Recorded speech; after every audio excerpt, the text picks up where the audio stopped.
ये हमको प्रभावित कर रही है।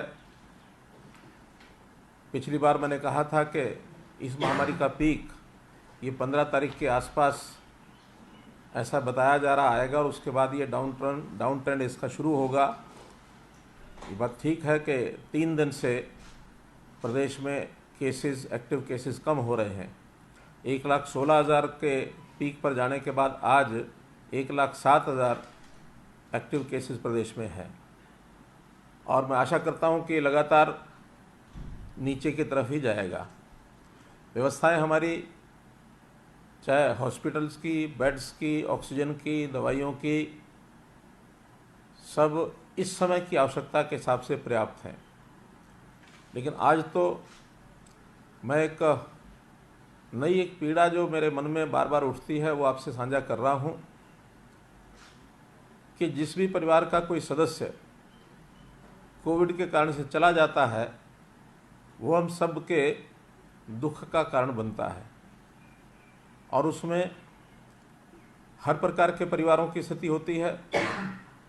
कुछ परिवार ऐसे भी रहते हैं कि उनके जाने का जो कष्ट है उसको झेलने में कई बार सक्षम होते हैं। परिवार की मानव स्थिति अच्छी है, जाने वाले की आयु एक 70 वर्ष, 80 वर्ष, 90 वर्ष है, तो कम से कम परिवार की जो एक सिस्टम है वो आगे बिगड़ने की गुंजाइश कम होती है। हालांकि जो व्यक्ति गया है उसके प्रति हमारी सहानुभूति है, हमें खेद है, वेदना है, हम उनको श्रद्धांजलि भी अर्पित करते हैं। लेकिन कुछ परिवार ऐसे होते हैं जिनके बहुत यंग एज के व्यक्ति, खास करके जो परिवार में कमाने वाले लोग हैं, कम आयु के लोग हैं, ऐसे लोग भी चले जाते हैं। इससे पहले हमने एक स्कीम उनके इलाज में सहायता हो जाए, ये तो जो बीपीएल के परिवार थे उनके लिए की थी कि कम से कम 7 दिन के लिए 5,000 रुपया प्रति दिन के हिसाब से उनको एक सहायता ये की गई थी, या जो एडमिशन नहीं लेते उनको एक मुश्त 5,000 रुपये की सहायता देने की बात कही थी। लेकिन आज मेरे मन में ये विचार आया है, जो मैंने अपने साथियों से विचार किया है, कि 18 वर्ष से लेकर और 50 वर्ष तक की आयु ऐसी होती है जब ये व्यक्ति चला जाता है तो उसमें परिवार को एक बड़ी, यानी आगे के लिए संभालने के लिए भी कठिनाई आती है। तो ऐसे परिवारों की सहायता के लिए, और वो भी खास करके जो गरीब परिवार हैं, जो खास करके जैसे हमने एक लिमिट पहले परिवार पहचान पत्र में रखी हुई है कि जो 15,000 रुपया मासिक से भी कम कमाते हैं, तो ऐसे परिवारों की सहायता की जाए। उसके लिए वैसे तो प्रधानमंत्री जी ने पिछले वर्ष एक योजना लागू की थी और उस योजना का नाम था, है अभी भी चल रही है, मुख्यमंत्री जीवन ज्योति योजना, क्षमा करें, प्रधानमंत्री जीवन ज्योति योजना। तो प्रधानमंत्री जीवन ज्योति योजना में प्रावधान ये है कि 330 रुपया वार्षिक उस योजना में प्रीमियम देना होता है और वो प्रीमियम जो बीमा करता है वो स्वयं देता है। हर वर्ष जनधन योजना अकाउंट के माध्यम से जाता है। 50 वर्ष तक की आयु का 2 लाख रुपए का ये बीमा होता है। कुछ लोगों ने पिछले वर्ष इसकी सदस्यता ली है और बीमा कराया है, लेकिन बहुत कम मात्रा में कराया है। तो आज उस योजना को मैं इस रूप में रख रहा हूँ कि हरियाणा के जितने भी खास करके बीपीएल के परिवार 1,80,000 रुपये तक की वार्षिक आय, 15,000 रुपये महीने की आय, ऐसे परिवारों के लिए आज एक योजना लेके आए हैं कि वो सब बैंक में जाकर के अपना एक फार्म भरें और फार्म भर करके वहाँ दे दें। पहली किस्त का 330 रुपया उनके जनधन अकाउंट में जमा रहना चाहिए। पहली बार की किस्त अब वो जिस दिन भी बीमा करने वाली कंपनी यानी लाइफ इंश्योरेंस कंपनी, वो जिस दिन भी उसको लागू करेगी 31 मार्च से पहले पहले वो लागू हो जाएगी, वो बैंक से पैसा ले लेंगे। उस पैसे को इस महीने की जो पहली किस्त होगी उसको तुरंत हम रीइंबर्स करेंगे, जाएगा उनके खाते में से, लेकिन उसके खाते में ही हम रीइंबर्स करेंगे और आगे लगातार 50 वर्ष तक की आयु तक वो पैसा सरकार अपने पास से देगी, ताकि किसी भी कारण से, बीमारी से, कोविड से, दुर्घटना से, किसी भी कारण से व्यक्ति की मृत्यु होती है तो 2 लाख रुपए उसको तुरंत मिल जाए। तो ये 2 लाख रुपए का प्रीमियम हर साल का ये सरकार भरेगी, इसकी योजना आज हम घोषित कर रहे हैं। अब ये संख्या अभी अनुमान से ही कह सकते हैं कि 18 वर्ष से 50 वर्ष तक कुल ये संख्या जाकर के 50 लाख से ऊपर बैठेगी जो बीपीएल के परिवार हैं। तो ऐसे सब 50 लाख परिवारों का आज से ये बीमा की राशि सरकार देगी और उनको 2 लाख रुपए की राशि इस किसी भी कारण से मृत्यु होती है तो उनको मिलेगी। अब प्रश्न ये होता है कि जो अभी तक जिन्होंने फार्म नहीं भरे हैं, तो हमने ये विचार किया है कि इस वर्ष की ये जो दूसरी लहर है ये मार्च में शुरू हुई थी, तो 1 मार्च से लेकर और इस समय ये फार्म भरने के दिन चल रहे हैं 31 मई तक ये फार्म भरे जाएंगे। 31 मई तक जो भी व्यक्ति किसी भी कारण से उसने फार्म नहीं भरा होगा, ऐसे सब परिवारों के, ऐसे सब सदस्यों को अगर कोविड के कारण से वो हमारे बीच में नहीं रहे तो उनको 2 लाख रुपया सरकार की ओर से दिया जाएगा। तो इस प्रकार से ये सहायता गरीब परिवारों की 2 लाख रुपए के हिसाब से, ऐसे अभी तक लगभग 800 से 900 के बीच में ऐसी मृत्यु हुई है। भगवान न करे ऐसे आगे किसी की डेथ हो, लेकिन फिर भी 31 मार्च से पहले, 31 मई से पहले या तो वो फार्म भर देंगे, इंश्योर्ड हो जाएंगे, उनको कंपनी की ओर से 2 लाख मिल जाएगा, उसकी राशि सरकार देगी। किसी कारण से 31 मई तक भी वो फार्म नहीं भर पाते हैं तो वो 2 लाख रुपये सरकार अपनी ओर से देगी। इस योजना का 31 मई के बाद जिन्होंने फार्म भरा है उनको पैसा कंपनी की ओर से मिलेगा। लेकिन हम ऐसा प्रबंध करेंगे कि हर व्यक्ति 18 वर्ष से 50 वर्ष तक का ये फार्म अवश्य भर दे, जाकर के बैंक में दे आए। बहुत सरल फार्म है, बैंक में देने से वो 330 रुपया हर साल ये सरकार उसमें से पे करेगी। एक योजना ये हमने बतानी थी, क्योंकि मेरा मानना ऐसा है कि हम हर किसी के लिए दवा भी कर सकते हैं, दुआ भी कर सकते हैं, लेकिन दिलासा देना भी आवश्यक है। तो ये बहुत छोटी मात्रा में दिलासा देने की काम हमने किया है। अन्य प्रकार की भी सहायताएं जो पहले हम देते हैं वो हम लगातार जारी रखेंगे, किसी भी परिवार को कष्ट ना आए ये हम देंगे। इससे पहले भी 3 स्कीमें हमने जो घोषणा की है उसको मैं फिर याद करा देता हूँ कि एक तो जो लोग कोविड पेशेंट हैं और एडमिशन उन्होंने नहीं लिया, हरियाणा के बीपीएल के लोग 1,80,000 रुपये तक की राशि कमाने वाले लोग, उनको लमसम 5,000 रुपये मिलेगा। हरियाणा के जो लोग प्राइवेट हॉस्पिटल्स में एडमिशन लेते हैं उन सब का 1 लाख रुपया प्रतिदिन, प्रति बेड 7 दिन तक एक पेशेंट के लिए वो सरकार रिइंबर्स करेगी अस्पतालों को। और ये जो बिल उनके हमने राशि तय की है 18,000 रुपया, 8,000 से लेकर 18,000 रुपये तक जो उनको बिल पे करना पड़ता है, उसमें 5,000 रुपया प्रतिदिन के हिसाब से मैक्सिमम 7 दिन तक 35,000 रुपया ये उन बीपीएल परिवारों के लिए ये सरकार रिइंबर्स करेगी अस्पतालों को। इसी के साथ दूसरा जुड़ा विषय है वो है प्राइवेट अस्पतालों का। प्राइवेट अस्पतालों में इलाज के अंदर बहुत बड़ा योगदान वो कर रहे हैं, क्योंकि केवल सरकार की व्यवस्था से इतने सब मरीजों का शायद इलाज करना संभव नहीं था। अभी तक जैसे हमारे पास 17,000 बेड्स हैं ऑक्सीजन के, जिसमें आज 13,500 पेशेंट्स दाखिल हैं। और मैं अगर इसमें मोटा हिसाब लगाता हूँ तो सरकारी योगदान इसमें 40% है, प्राइवेट अस्पतालों का योगदान इसमें 60% है। तो ऐसा ये योगदान 60% का एक बहुत बड़ा योगदान प्राइवेट अस्पतालों का है। लेकिन वहीं दूसरी बात यह है कि प्राइवेट अस्पताल इस समय, बहुत अस्पताल तो बहुत अच्छा काम कर रहे हैं, उनकी हम प्रशंसा करते हैं, लेकिन कुछ एक अस्पताल मजबूरी का लाभ उठाकर और वो अनाप शनाप चार्जेस करते हैं। अब ये अनाप शनाप चार्जेस बहुत लोग ऐसे हैं जो सहन नहीं कर सकते हैं। हमने उसके लिए रेट लिस्ट ये भी घोषित की है, जो मैंने बताया 8,000 से लेकर और 18,000 रुपये तक अलग अलग प्रकार के रेट उनके लिए तय किए हैं। उससे ज़्यादा पैसा अगर कोई अस्पताल लेता पाया गया तो हम उनके खिलाफ कार्रवाई करेंगे, और कार्रवाई करने में उनके खिलाफ जो एक प्रकार की क्रिमिनल कार्रवाई है ये, वो तो होगी। आगे के लिए अगर कोई ऐसा पाया जाएगा तो हमें चाहे उसकी उसको मना करना पड़े कि आगे अब जितने पेशेंट्स हैं उनको लेना बंद कर दें, और जो पेशेंट्स वहाँ एडमिट हैं उनको हम दूसरे अस्पतालों में ले जाएंगे, इनको ऑक्सीजन देना भी बंद कर देंगे, और अगर आवश्यकता हमको लगी तो उसके खिलाफ डी रजिस्ट्रेशन की कार्रवाई भी हम कर सकते हैं। लेकिन ये बहुत सख्त निर्देश दिए गए हैं उनको कि हम जो रेट्स तय हैं उससे ज़्यादा पैसे वो बिल्कुल न लें। इसी प्रकार से हमने एम्बुलेंसेस के भी सब जगह के रेट तय कराए हैं, ताकि कोई गरीब आदमी जो इसमें पिसता है वो इसमें पिसे नहीं। इस प्रकार का एक निर्देश उनको दिया गया है, इसका सख्ती से पालन करें, ऐसा एक विचार मैंने पहले ही बताया, आज भी बता रहा हूँ। कि प्रधानमंत्री जीवन ज्योति योजना का मैंने अभी बैंक से फार्म मंगवाया है, बहुत सिंपल 1 पेज का फार्म है।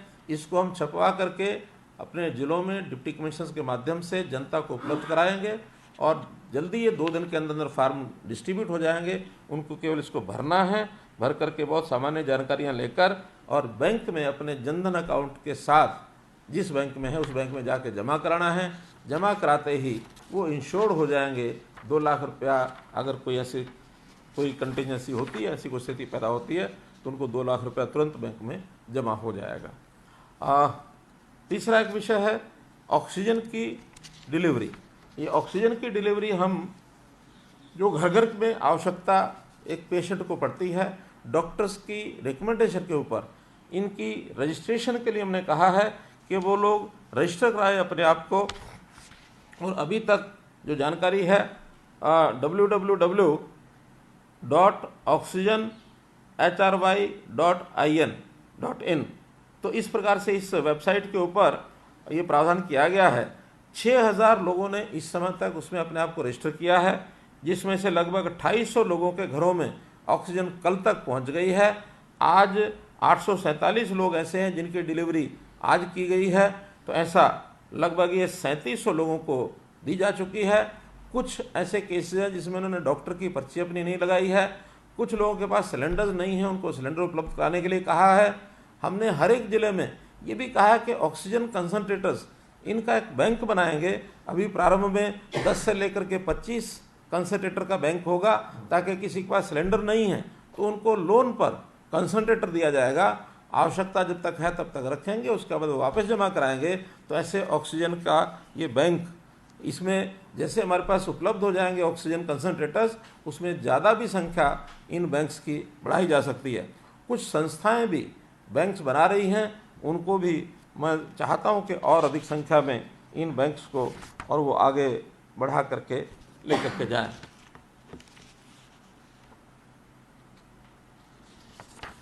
एक संख्या मेरे पास अभी आई है, 18 से 50 वर्ष तक ऐसे कुछ ये 4,51,000 फैमिलीज़ हैं, जिनमें ये 18 से 50 के इसमें तो संख्या सिर्फ 10 लाख के आसपास आई है। लेकिन मुझे लगता है कि शायद संख्या ज़्यादा हो सकती है। फिर भी अच्छा बीपीएल के फिर भी 10 लाख है अथवा ज़्यादा है, इन सब को हम जो है फार्म भरने के लिए इस 15 दिन के अंदर व्यवस्था करेंगे, ताकि इनके सबके फार्म भरे जा सकें। मित्रों, मुझे अपनी ओर से इतनी विषय आपके सामने रखना था। अब एक अपील आपके सामने ज़रूर मैं रखना चाहूँगा कि जैसा आज डिप्टी कमिश्नर से मेरी बातचीत हुई है कि ग्रामीण क्षेत्र के अंदर थोड़ा इसका प्रभाव दिखने लगा है, बल्कि कहीं कहीं तो ज़्यादा दिखने लगा है। हमने वहाँ हॉटस्पॉट्स इसकी पहचान कराई है, तो जितने हॉटस्पॉट्स हैं लगभग 1000, जहाँ ज़्यादा केसेस आ रहे हैं संख्या में, उस पर या जहाँ मृत्यु ज़्यादा हुई है, ऐसे सब स्थानों पर प्राथमिकता में लगभग 1000 ये आज और कल के अंदर सब व्यवस्थाएं वहाँ कंप्लीट हो जाएंगी। 15 तारीख परसों सुबह से जो फील्ड के लोग हैं वो घर घर जाके सर्वे करना शुरू करेंगे, और वहाँ जो कैंप्स बनेंगे, आइसोलेशन जो सेंटर्स होंगे, उन सेंटर्स के अंदर अलग से टीम होगी। वो टीम वहाँ बैठ कर के ऐसे लोगों का जो प्रारंभिक उपचार है वो करेंगे। जो उसमें मॉडरेट और सीवियर जो पेशेंट्स मिलेंगे उनको पीएचसी, सीएचसी अथवा हॉस्पिटल्स में वहाँ डाइवर्ट करेंगे। और अगर हमारे सिविल हॉस्पिटल्स में अगर आवश्यकता होने पर वहाँ बेड्स अगर कम रहे तो उनको प्राइवेट हॉस्पिटल्स के अंदर रेफ़र करेंगे, और आयुष्मान भारत का जो हमारा सिस्टम है, स्कीम है, उस स्कीम में उनका वहाँ इलाज होगा। तो ये एक बहुत नीचे तक की तैयारी हमारी हो गई है। सभी डीसीज ने यकीन दिलाया है कि हम कल सायंकाल तक इस व्यवस्था को करके परसों सुबह से हम काम करेंगे। तो इसमें मेरा सबसे कहना ये है कि ये काम केवल सरकारी व्यवस्था से नहीं, तो इसमें बाकी लोग भी जो जो इसमें सहयोग कर सकते हैं, व्यवस्थाओं में बहुत सहयोग करने पड़ते हैं, क्योंकि वहाँ पर जो सेंटर बनेंगे आइसोलेशन के, वहाँ इंफ्रास्ट्रक्चर है, वहाँ बेड्स हैं, वहाँ बिस्तर है, चादरें हैं, वहाँ भोजन की व्यवस्था है, वहाँ पानी की व्यवस्था है, जो भी व्यवस्थाएं वहाँ, और कहीं ना कहीं जो शौचालय टेम्परेरी बनाने पड़ेंगे वो डिपार्टमेंट्स उसमें लग गए हैं, वो सब बना रहे हैं। तो ऐसी ये बड़ी यानी 8,000 आइसोलेशन सेंटर बनाने तक ये हमारे योजना में है। अगर ये आगे बढ़ाने की आवश्यकता पड़ी तो हम बढ़ाएंगे। कल 1,000 शुरू हो जाएंगे। तो इस प्रकार की सारी व्यवस्था की गई है। इसमें गांव के जो लोग हैं, चुने हुए पूर्व प्रतिनिधि, जो मानो आप तो पंचायतें नहीं रही वहाँ, तो पूर्व प्रतिनिधि जितने गांव के हैं जनप्रतिनिधि, उनको भी सबको हमने इसमें सहयोग में लिया है। गांव के नंबरदार हैं वो भी सहयोग करेंगे, सरकारी कर्मचारी सब टीमें बनाएंगे, और इस प्रकार से ये सब सिस्टम हमने बनाए हैं। आज 300 डॉक्टर्स और पैरामेडिक्स के लोग ईएसआई में, जो वहाँ काम बहुत अधिक नहीं है, तो उनको हेल्थ डिपार्टमेंट को दिया गया है, उनको एक प्रकार से रेफर किया गया, उनसे हेल्थ डिपार्टमेंट काम लेगा, ताकि हम पीएचसी और सीएचसी पर जा कर के उन सब व्यवस्थाओं को दे सकें। ये सब व्यवस्थाएं हमने की हैं। तो आपसे भी मैं अपील करता हूं कि एक पॉजिटिव वातावरण बना करके और हम हर किसी को इलाज मिले, गरीब की सहायता हो, ये सब करने के लिए हम तैयार हैं। पिछली बार जैसे हमने किया था, इस बार भी वैसा ही विषय। फिर हमने कहा था कि जिन लोगों ने कोई प्रश्न अपने करने होंगे वो इस पीसी से पहले भी भेज सकते हैं और पीसी के दौरान भी भेज सकते हैं। तो मेरे पास लगभग 15-16 प्रश्न पहले आए हैं, ये और भी आ गए हैं अभी इसी समय। तो जो पहले आए हुए हैं मैं उनको पहले एक बार आपके सामने रख देता हूँ। बहुत लोगों ने प्रश्न किए हैं इसमें। एक बात मुख्य रूप से कि बहुत से बंधुओं ने जो वैक्सीनेशन का जो प्रोग्राम है उसके संबंध में ज़्यादा प्रश्न आए हैं। जैसे अगर उसमें नाम लेकर के मैं बताता हूँ तो राजकुमार जी चौधरी हैं हमारे नेटवर्क 10 पर।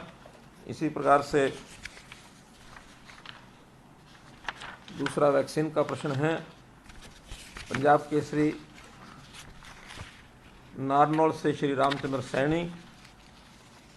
ऐसे ही Sanjay ji PTI, Yogendra Sharma state bureau chief Dainik Haribhoomi, फिर हमारे दिनेश भारद्वाज दैनिक ट्रिब्यून चंडीगढ़,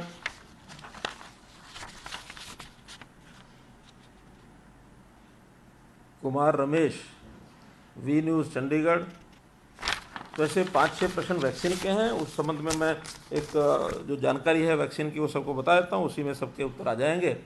पहली बात तो ये है कि अलग अलग फेजेज़ में अलग अलग वैक्सीन का प्रोग्राम शुरू किया गया। पहले 60 वर्ष से ऊपर के, फिर 45 से 60 जो क्या बोलते हैं कोमोर्बिडिटीज़, उनका शुरू किया गया। फिर 45 से 60 नॉन कोमोर्बिडिटीज़ का शुरू किया गया। फिर 18 से लेकर के 45 तक इनको शुरू किया गया। अलग अलग फेज़ पर ये शुरू हुआ है। गवर्नमेंट का सिस्टम अलग, प्राइवेट का सिस्टम अलग। इसमें भी चूँकि प्राइवेट के लोग पैसा खर्च करके लेकर के आते थे, वो खर्च करके ही लगाते थे। तो फर्स्ट डोज का अपने अपने हिसाब से सबने चलाया है।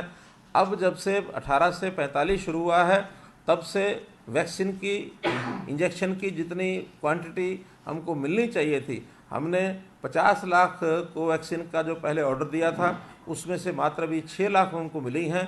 3-3 लाख करके अलग अलग बैचेज़ में ये आ रही है। तो उसके अंदर 2 कंपनियों का, कोवैक्सीन और कोविशील्ड, ये 2 कंपनियों के वैक्सीन के टीके हमको मिल रहे हैं। जितने मिल रहे हैं उनको हम लगा रहे हैं।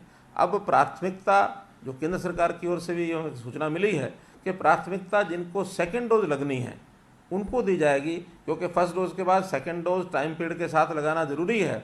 उसमें चाहे वो सरकारी में लगी हो अथवा प्राइवेट में फर्स्ट डोज लगी है, तो उनको सबको प्राथमिकता के आधार पर लगाया जाएगा। और बाकी सबका अब रजिस्ट्रेशन के आधार पर ये सारा काम होता है। 15 से 45 तक, 18 से 45 तो पहले रजिस्ट्रेशन होती है। रजिस्ट्रेशन के बाद अपॉइंटमेंट ली जाती है। अब संयोग से रजिस्ट्रेशन और अपॉइंटमेंट में जो लोग आईटी से भी हैं, शहरों के लोग हैं, वो थोड़ा सा आगे बढ़ जाते हैं। कारण क्या कि उसके अंदर कहीं रोक नहीं है, कोई भी व्यक्ति कहीं भी जा कर के अपना कोवैक्सीन का टीका लगवा सकता है। फिर भी हम कोशिश कर रहे हैं कि इसमें कोई रास्ता निकाला जाए कि ग्रामीण क्षेत्र के अंदर भी जहाँ कोवैक्सीन के अभी इंजेक्शन नहीं पहुँचे हैं वहाँ पहुँचा करके पैरेलली बराबर उनको भी शुरू हो। हाँ, इसके अंदर 20% हमने रिजर्वेशन किया है जो फ्रंट लाइन वर्कर्स हैं, फ्रंट लाइनर्स, सरकारी कर्मचारी खास करके, जिसमें पावर डिपार्टमेंट है, हेल्थ डिपार्टमेंट तो पहले लग गया है, हेल्थ डिपार्टमेंट और अर्बन लोकल बॉडीज़ और पुलिस, इनके लोगों को पहले लगाया जा चुका है। लेकिन अभी तो power department, roadways, public health, ऐसे जो फील्ड के लोग हैं जिनको फील्ड में क्योंकि काम कर रहे हैं, इसलिए इनको लगाना, इसमें पत्रकार बंधु भी हैं, उनको भी हमने रखा है। तो ऐसे सब लोगों को प्राथमिकता पर पहले लगाया जाए। इनके जो वर्क प्लेस हैं उन स्थानों पर लगेगा, तो 20% इनके लिए रिजर्वेशन रखा है। जब ये सब एम्प्लॉइज़ का और सब ये फ्रंट लाइन वर्कर्स 20% में पूरे होंगे, उसके बाद ये भी जनता के लिए खोल दिया जाएगा। तो ऐसी उपलब्धता के कारण से ये सब विषय थोड़ा सा कठिनाई में आ रहे हैं। हम इसको जैसे जैसे उपलब्ध हो, जो ब्रांड हैं अभी 2 ही हैं, तीसरा भारत सरकार ने स्पुतनिक का जो कोवैक्सीन का इंजेक्शन है उसको हरी झंडी दे दी है। अब हम प्रयत्न करेंगे कि उस कंपनी के भी हमको मिल सकें ताकि और लगाया जा सकें। एक विषय आया ग्लोबल टेंडर का। ग्लोबल टेंडर हमने भी उसकी तैयारी कर दी है। एक आध दिन में ग्लोबल टेंडर हम फ्लोट कर देंगे, और ग्लोबल टेंडर में जब तक वो मैच्योर होगा, हो सकता है उसमें 10 दिन लगे, 15 दिन लगे, तो 10-15 दिन तक और कंपनियां, 8-10 कंपनियां ऐसी हैं जो वर्ल्ड वाइड जिन्होंने अप्लाई किया हुआ है कि उनको भी अनुमति मिले। कुछ देशों में अलग अलग कंपनियां वो रजिस्टर्ड हो गई हैं, उनको रिकॉग्नाइज कर लिया गया है।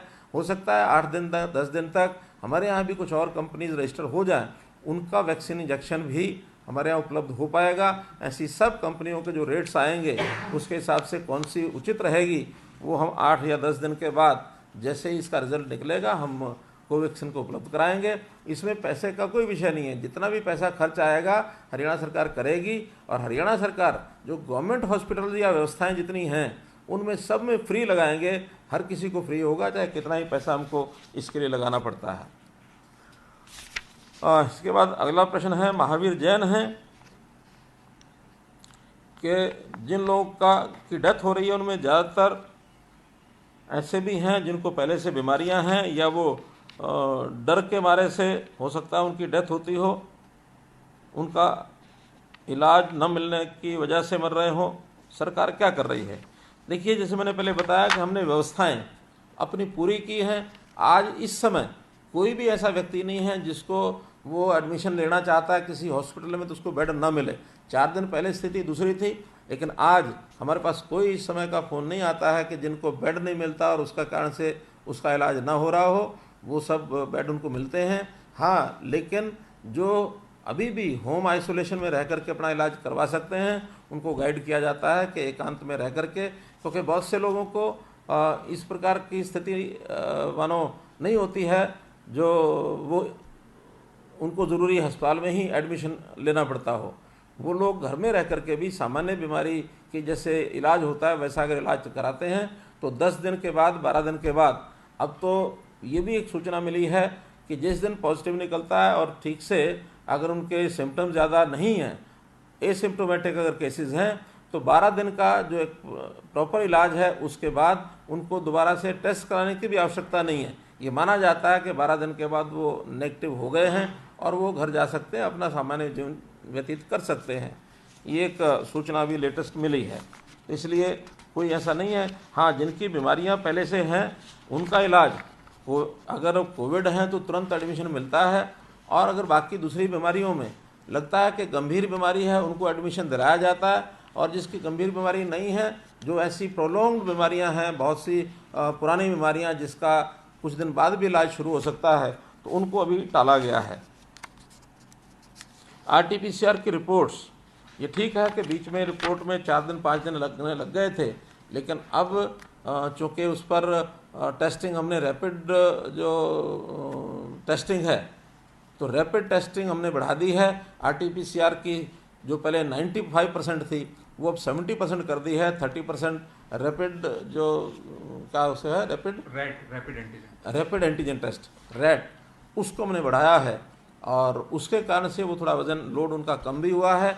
हमने 8 जिलों में यानी 6 जिलों में और 2 और स्थानों पर 8 स्थानों पर लैब्स ये खोलने के लिए प्रक्रिया चालू कर दी है। आने वाले कुछ दिनों के अंदर 8 नई लैब्स हरियाणा में ये भी खुलेंगी, जिसके कारण से और इसका वजन थोड़ा कम होगा।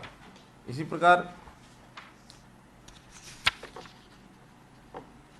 मनीष कुमार, ब्यूरो हेड, खबर फास्ट। शहरों के बाद ग्रामीण क्षेत्र का रुख किया क्योंकि ग्रामीण क्षेत्र में मेडिकल इंफ्रास्ट्रक्चर पर्याप्त व्यवस्था नहीं होती, क्या बड़ी चुनौती है, आपकी सरकार क्या कदम उठा रही है? मैंने इसमें आपको पहले बताया है कि ग्रामीण क्षेत्र में अब हमने CHCs, PHCs, हर एक CHC लेवल पर 5 से लेकर और 20 बेड तक हम ऑक्सीजन सिलेंडर्स रख करके ऑक्सीजन बेड वहाँ तैयार करेंगे। कई जगह तैयार हो गए हैं, जल्दी तैयार करने में लगे हैं। गांव-गांव में आइसोलेशन सेंटर खोले हैं, टीमें बना दी हैं और 2 दिन में नीचे तक जाकर और इसकी सारी स्क्रीनिंग करेंगे, टेस्टिंग करेंगे और उनके माध्यम से ये आगे फैलाव न हो, इसका हम ज़रूर ध्यान करेंगे। साथ ही इन्होंने देखा किसान आंदोलन में टिकरी बॉर्डर पर बंगाल की युवती के साथ बलात्कार की घटना, ये घटना हम सबको मालूम है, मीडिया में खूब आ चुकी है और इसमें FIR हो चुकी है और FIR होने के बाद पुलिस जो है इसकी इन्वेस्टिगेशन करेगी, कानून अपना काम करेगा और कानून के काम करने के बाद इन्वेस्टिगेशन में जो भी दोषी पाए जाएंगे उनके खिलाफ सख्त से सख्त कार्रवाई की जाएगी, किसी को इसमें बख्शा नहीं जाएगा। जगदीप शर्मा, दैनिक हिंद जनपथ, ये लिखते हैं कि ऑक्सीजन कंसंट्रेटर की कीमतें, इसमें मैन्युफैक्चरर से बात करनी चाहिए। ये बात ठीक है कि मैन्युफैक्चरर से बात करनी चाहिए, लेकिन वस्तुस्थिति अभी यह है कि ये सारे कंसंट्रेटर्स ये सब बाहर बनते हैं, अभी अपने यहाँ बहुत कम इसका निर्माण हो रहा है और सब लोग इंपोर्ट कर रहे हैं।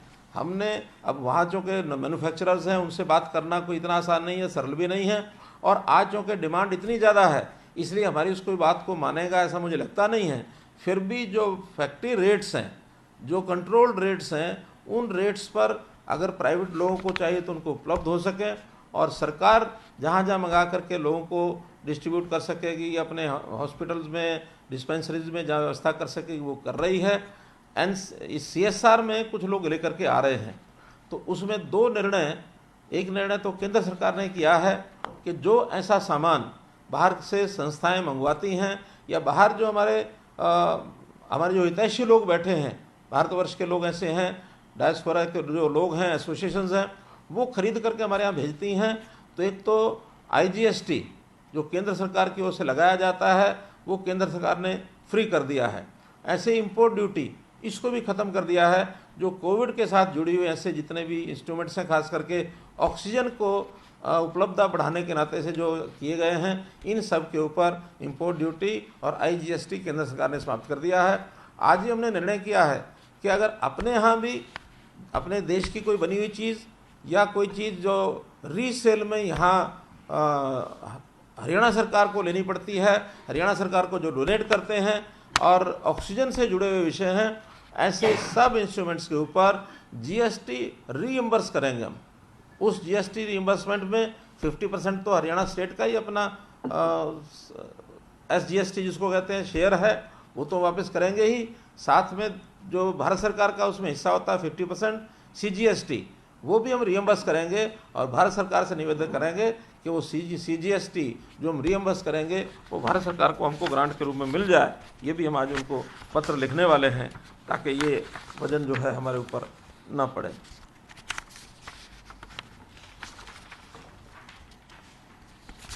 वैक्सीन के ये प्रश्नों के उत्तर मैंने दे दिए हैं। दिनेश भारद्वाज ने लिखा है कि पानीपत और हिसार में 500 बेड के हॉस्पिटल की बात कई दिनों से हो रही है। ये ठीक बात है। 16 तारीख को पानीपत का 300 बेड का हॉस्पिटल चालू हो जाएगा और इसी प्रकार हिसार में भी इसके 2 हिस्से हैं। एक स्कूल की बिल्डिंग में वो लगभग तैयार है, वो 1 आध दिन में शुरू होगा। उसके बाद जो टेंट लगा करके और जो टेम्परेरी बनाया जाता है वो भी 16 या 17 में जाके शुरू होगा। उन स्थानों पर सीधी भर्ती एडमिशन नहीं होंगे, बल्कि जो आसपास के ज़िले हैं उन सबको उसका जोड़ दिया गया है कि वहाँ से रेफ़र करके और पेशेंट्स वहाँ भेजे जाएंगे और रेफरल जो पेशेंट्स हैं उनकी संख्या आसपास के ज़िलों में कितनी संख्या है उसके हिसाब से वहाँ उनको शिफ्ट किया जाएगा। वैक्सीन के संबंध में मैंने एक पहले बता ही दिया सब कि 47 लाख लोगों को अभी तक वैक्सीन के इंजेक्शन हरियाणा में लग चुके हैं।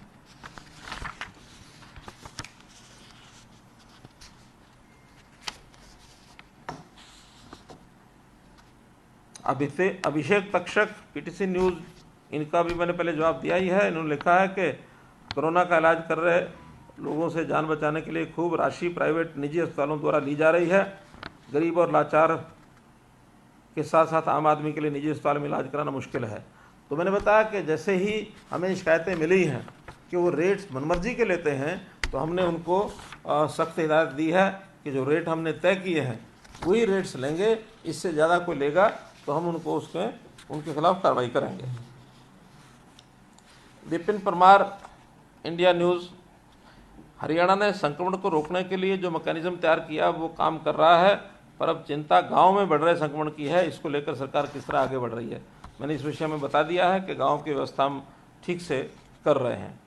कोरोना मैसेज को कंट्रोल करने में हरियाणा काफ़ी हद तक सफल होता दिख रहा है, लेकिन एक और चुनौती ब्लैक फंगस की सामने आ गई है। इसको लेकर के किस रणनीति के साथ आगे बढ़ा जा रहा है? अब ये 2 दिन से ही बहुत ज़्यादा चुनौती इसकी हमको ध्यान में आ रही है, जो ब्लैक फंगस की है। हमारा हेल्थ डिपार्टमेंट और मेडिकल एजुकेशन डिपार्टमेंट, इन लोगों ने उस पर काम करना शुरू किया है कि इसी के साथ साथ, कोविड के साथ साथ ब्लैक फंगस के जो केसेस हैं उसमें कौन सी उचित दवाई रहेगी, क्या उचित इलाज होगा, क्योंकि ये भी एक प्रकार का एक नया रोग ये सामने आया है। तो इस प्रकार से इस पर काम करना शुरू कर दिया है और मैं समझता हूँ इसके ऊपर हमारे जो मेडिकल हेल्थ डिपार्टमेंट के लोग हैं वो इसके ऊपर काबू पा लेंगे। कोरोना मरीजों की ये लिखते हैं के संधू, संपादक, हरियाणा, भारत देश हमारा समाचार पत्र। कोरोना मरीजों की संख्या में इजाफा हो रहा है, बड़े स्तर पर डॉक्टरों की भी ज़रूरत है। तो ऐसे में क्या आने वाले दिनों में सरकार मेडिकल कॉलेज में MBBS की सीटें बढ़ा सकती है? मित्रों, वैसे तो हमने घोषणा कर रखी है कि हर जिले में कम से कम एक मेडिकल कॉलेज, और उसमें 2-3 ही जिले बाकी बचे हैं। सब में बाकी मेडिकल कॉलेजेस या तो प्राइवेट या तो सरकारी ये बन चुके हैं। अभी भी हम उनके ऊपर काम कर रहे हैं, लेकिन जितनी सीटें हमने पिछले 5 साल में बढ़ाई हैं, आपको जानकारी होगी कि 2014 में 750 सीटें 2014 में थी, जो आज बढ़कर के 1800 सीटें हो चुकी हैं। 1000 सीटों से ज़्यादा सीटें हमने 5 साल में बढ़ाई हैं। जैसे जैसे आगे नए मेडिकल कॉलेज बनकर तैयार होंगे उनमें भी सीटें बढ़ेंगी, और जहाँ कहीं अभी भी स्कोप बढ़ाने का है निश्चित रूप से बढ़ाएंगे, क्योंकि अभी भी हमको लगता है कि ये सीटें कम से कम 2500 MBBS की हरियाणा में हों। ऐसा हमारा जब तक 2500 नहीं पहुँचते तब तक लगातार हमारा प्रयत्न चलता रहेगा। 2500 सीटें होने का मतलब है कि हर वर्ष 2500 डॉक्टर अगर बढ़ते हैं तो अपने हरियाणा के फ्लीट में उसमें से बहुत डॉक्टर ऐसे हैं जो विदेश में पढ़ाई के लिए चले जाएंगे, कहीं प्राइवेट प्रैक्टिस करेंगे। हरियाणा के फ्लीट में ये संख्या 20,000 डॉक्टर की कैसे बने, इस ओर हम चिंतित हैं और इस कार्रवाई को हम आगे बढ़ाएंगे।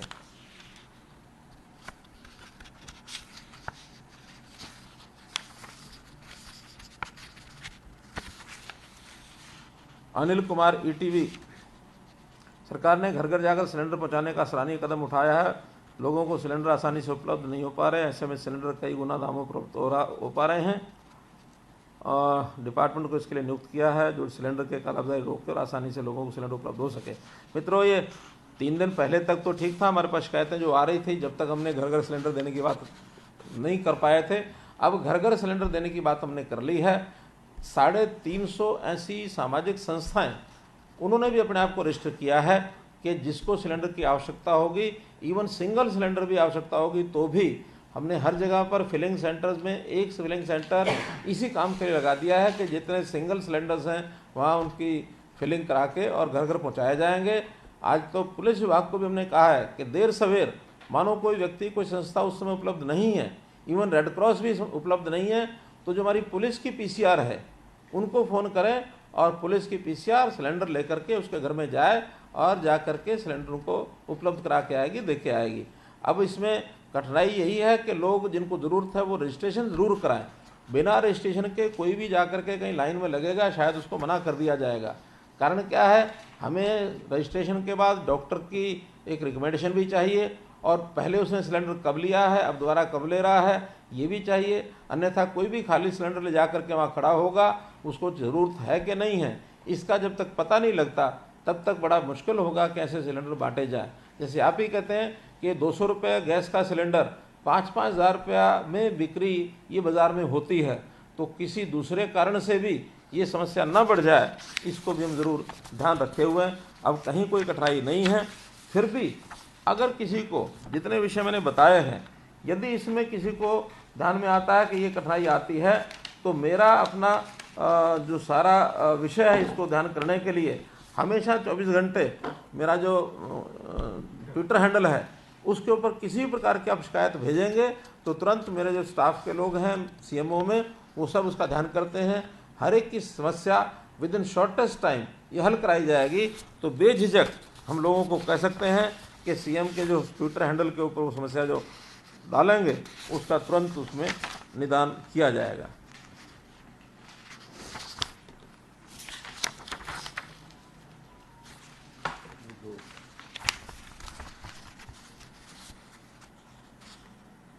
सुशील भार्गव दैनिक भास्कर लिखते हैं कि प्रदेश में फिलहाल कितने उद्योग चल रहे हैं, क्या कोरोना का पीक आ चुका है? मित्रों, इस बार उद्योगों को हमने थोड़ी छूट दी थी कि 1/3 एक अटेंडेंस के साथ अपने सभी उद्योग चला सकते हैं। औद्योगिक जो क्षेत्र है उस औद्योगिक क्षेत्र में सभी उद्योग चलते रहेंगे, उनको किसी को बंद नहीं किया जाएगा। कुछ एसेंशियल आइटम्स जितनी भी हैं उनके उद्योगों को भी हमने छूट दिया कि वो चला करके रखेंगे। केवल जो रेजिडेंशियल एरिया में अनऑथराइज तरीके से उद्योग हैं, अगर थोड़ा सख्ती की गई है तो वहीं की गई है, वरना अगर वहाँ सख्ती नहीं करते तो कोरोना के फैलने का डर रहता है। इसलिए इस बार ऐसी कोई बड़ी स्थिति नहीं बनी है कि जिसमें कोई उद्योगों को परेशानी हमने आने दी हो। एक्सपोर्ट की जितनी भी आइटम्स हैं उनके जो चलने वाले उद्योग हैं वो भी खुले रूप से चल रहे हैं। एक बहुत बड़ी लंबी सूची है जिसको हमने एग्जाम्पशन दी है, और उस एग्जाम्पशन के कारण से इस बार ये समस्या भी नहीं आई है। और अगर कहीं 5-10% लोगों को कोई समस्या आई है तो हमारा उनको निवेदन है कि वो अपने एम्प्लॉइज़ का ध्यान रखें। और क्योंकि पिछली बार तो ये लंबा एक विषय चला था, पीक आने में भी 6 महीने के बाद पीक आया था, यानी मार्च में पीक ये कोरोना शुरू हुआ था 2020 में, और पीक जाकर के आया था अक्टूबर में। इस बार चूँकि मार्च में शुरू होकर के और मई में ही पीक आ गया इसका, इसलिए 1-1.5 महीने में अभी लोगों ने अपने आप को संभाल के रखा हुआ। आगे भी मेरा निवेदन है कि ऐसे सब इंडस्ट्री के लोग अपनी जितनी भी लेबर है, जितने अपने एम्प्लॉइज़ हैं, उनको सबको अपने पास संभाल के रखें, उनकी कुशल क्षेम की चिंता करें, उनको सैलरी भी दें। और किसी प्रकार की कोई और कठिनाई आगे बढ़ती है तो जैसे पिछली बार सरकार ने योजनाएं बनाई थी इंडस्ट्री के लिए, उसी प्रकार की योजनाएं और भी हम बना सकते हैं। लेकिन मैं समझता हूं कि अब अगर स्थिति ठीक होती है तो इस 1-1.5 महीने का जो थोड़ा सा दबाव बना है, इस दबाव को हमारे जितने भी कमर्शियल हाउसेज हैं वो इसको दबाव को सहन कर लेंगे और थोड़ा इसमें सहयोग करेंगे, तो निश्चित रूप से इसको वो सहन करेंगे तो उसमें सहयोग होगा और मिल करके हमको लड़ाई लड़नी है। अब एक एक व्यक्ति, एक एक परिवार इसका ध्यान वैसे में रख रहे हैं, लेकिन जहाँ पीड़ा होती है उसको कहीं ना कहीं संभालने वाला समाज का कोई ना कोई व्यक्ति आगे आए तो सब लोग संभल जाएंगे। सामाजिक संस्थाओं ने भी पिछली बार की तरह इस बार भी काम करना शुरू किया है। कल ही मुझे ऑफर आई है कि एक बड़ी संस्था जिन्होंने कहा कि पानीपत में जो पेशेंट्स होंगे या बाकी डॉक्टर्स होंगे उनके सब की भोजन की व्यवस्था और जो व्यवस्था जहाँ आवश्यक हो वो सब संस्था पूरे की पूरी करेगी। ऐसे हिसार के लिए भी एक बड़ी संस्था हमारे साथ लगी है, वो भी कर रहे हैं। कुछ संस्थाओं ने अपने भवन दिए हैं ताकि हमारे भवन में जो स्टेप डाउन पेशेंट्स हैं उनके लिए कोविड केयर सेंटर्स ये बनाए जा सकते हैं ताकि कोई भी कठिनाई किसी को ना आए। फिर भी आप लोगों से मेरा निवेदन रहेगा कि हम लगातार उस प्रकार की प्रेस कॉन्फ्रेंस तो नहीं कर पाते हैं, लेकिन आप जो हमें नंबर हमने आपको सर्कुलेट किए हुए हैं उन नंबरों पर जो भी सुझाव भेजेंगे, जो कठिनाइयाँ आप बताएंगे, उन सब का हल निकालने के लिए सरकार हमेशा 24 घंटे, हमारा हर कर्मचारी, हर अधिकारी, हमारे हर मंत्रिमंडल के सदस्य, विधायक, सांसद सब फील्ड में उतरे हुए हैं। हमारी पार्टियों के, दोनों पार्टियों के लोग, और दोनों ही पार्टियां नहीं बल्कि मैं विपक्ष के लोगों का भी कहीं तो सराहना मुझे ये करनी है कि उनके लोग फील्ड में काम कर रहे हैं। ये ठीक है कि नेताओं की लड़ाई वो इस समय राजनीतिक जिसको कहना चाहिए बयानबाजी और एक दूसरे का विरोध करना और राजनीतिक लाभ उठाने, ये सब लगे हैं। कम से कम मैं उन सब से अपील करता हूँ कि आज हमें इस समय इस खास करके कोविड के ऊपर कोई राजनीति नहीं करनी चाहिए। कोविड के संबंध में तो एक सकारात्मक सुझाव ये अगर देंगे तो निश्चित रूप से काम आएंगे। हाँ, यदि हम मीडिया के माध्यम से या किसी भी और तरीके से राजनीतिक स्टेटमेंट के लिए देंगे तो उसका कोई बहुत बड़ा प्रभाव भी नहीं होता। लोग आज समझ रहे हैं, लोगों को पता है कि किस स्टेटमेंट का क्या अर्थ होता है। मैंने तो जो लोग यानी किसान नेता जो इस आंदोलन को लेकर के इतना बड़ा एक सरकार के साथ विरोध का एक वातावरण बनाए हुए थे, उनसे मैंने पिछले 1 महीना पहले अपील की थी कि कम से कम इस आंदोलन के माध्यम से ये जो बीमारी आगे घातक बीमारी है इसका फैलाव ना हो। एक बार ये धरने समाप्त करने चाहिए। कोरोना समाप्ति के बाद फिर उनको धरने लगाने होंगे तो कोई नहीं रोकने वाला है। लेकिन वही चीज़ आज हमको सामने आई है कि उन धरनों के कारण से ये जो फैलाव हुआ है बहुत जगह पर, बहुत गांव में तो हॉटस्पॉट बने इसी कारण से कि वहाँ के लोग लगातार धरनों में आ रहे हैं, जा रहे हैं। इसके कारण से ये कठिनाई आई है। तो इसमें अभी भी ये सब नेता उस विषय को समझें। जो ये बार बार रट लगाते हैं कि हम इंजेक्शन तो लगवा लेंगे लेकिन हम टेस्ट नहीं करवाएंगे तो पता ही नहीं लगता कौन व्यक्ति कोरोना से प्रभावित हो चुका है, कौन नहीं हो चुका है। तो टेस्टिंग भी कराने के लिए और वो लोग आगे आएँ। और वास्तव में कोरोना से अगर कोई प्रभावित व्यक्ति पॉजिटिव आता है तो उसका इलाज होना चाहिए। अपनी व्यवस्थाओं यानी खास करके हेल्थ व्यवस्था, मेडिकल एजुकेशन की व्यवस्थाएं, इस पर भरोसा रखें, किसी प्रकार की शंका न करें। राजनीतिक तौर पर शंकाएं एक दूसरे पर हो सकती हैं, लेकिन हमने मेडिकल और हेल्थ सर्विसेज जैसे पवित्र कार्य पर भी अगर अपनी शंकाएं करनी शुरू कर दी तो ये एक बहुत ही मैं कहता हूँ छोटी सोच होगी। तो इस सोच से ऊपर उठ करके हम अभी सभी किसान बंधु जो धरनों पर बैठे हैं वो अपने टेस्ट ज़रूर कराएं, ये मेरी ओर से अपील है।